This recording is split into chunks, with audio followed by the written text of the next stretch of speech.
Here's why in our conversational hypnosis sessions, solution-based questions is something that we use with huge caution and actually do not recommend. So let's get back to the basics here. So if a client comes to me with a problem and they say, I am so addicted to sugar, I can't stop eating all of the cookies, right? That is the problem that they have. And of course, one of the things that they want is to stop doing that, right? To stop doing that. And so when we come into our sessions and we're not really exploring the driver of that craving for sugar and wanting sugar, then sure, we can ask our clients questions or ask them questions to help them find the solution, but that can be a temporary solution. That is a very surface level solution because we have not done the work to dig deep. And some people think that digging deep means going through the big bad memories. Not necessarily. But this is also something that we go against in the conversational hypnosis world. We do not need to dig up a client's history in order to get to the root of the problem. That is a big misconception.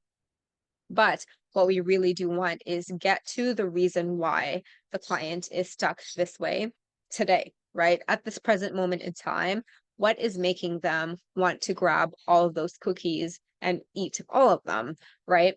So when we sugarcoat, literally pun intended, when we sugarcoat and just ask our clients solution-based questions, and for example, you ask them, okay, so what would you like to do instead of eat the cookies? And they say, well, I instead want to eat fruit. Then okay, they probably have tried that already. They probably have heard that advice already. That's probably nothing new. But for example, in our session, that's what happened. They're going to eat fruits instead, and we've helped them come to a solution that is best for them, which is when I'm craving cookies, I'm going to eat blueberries instead. That is the solution they came up with. What if they can't find any blueberries? What if what if that is not the reason why they are craving sugar? Because it's probably not. We have just put a band-aid on top of the gaping wound. Eventually, that problem is going to go somewhere else because that's how the unconscious mind works. And that is why we are very, very wary with regards to solution-based questions, especially way too early when our client really hasn't let go of that problem in particular, because we run the risk that although that client might actually, there with the solution-based questions, a client can definitely start just picking up blueberries instead of cookies. They could very well do that. However, if this beast over here is actually, for example, just wanting their attention, what if they eat blueberries? Sure, the cookies are gone and out, but here, what if it goes somewhere else? What if they pick something up? Like, what if they start scrolling on their phone more and just doing this while eating the cookies, right? Like, so instead of spending time with the cookies, they're now scrolling on social media, doom scrolling through TikTok and eating blueberries. Like, does that actually help the client? Or they just got transferred somewhere else?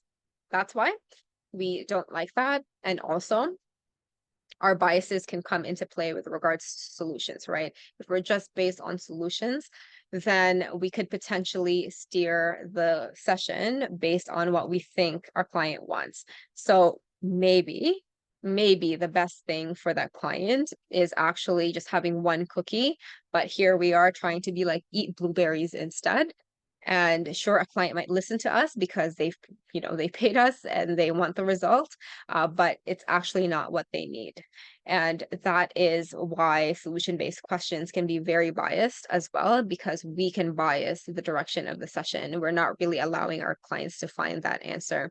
And this is such a funny concept because all the hypnotherapists that I talk to who have not experienced conversational hypnosis are like, yes, I do that. I do help my clients to transform. Meanwhile, they go into the platform, they sign up for the course, they go into the demos and they go, ugh, I've been telling my clients what to do this whole time. They go into the demos as the amazing therapist and they go, oh my God, this is trickier than I thought.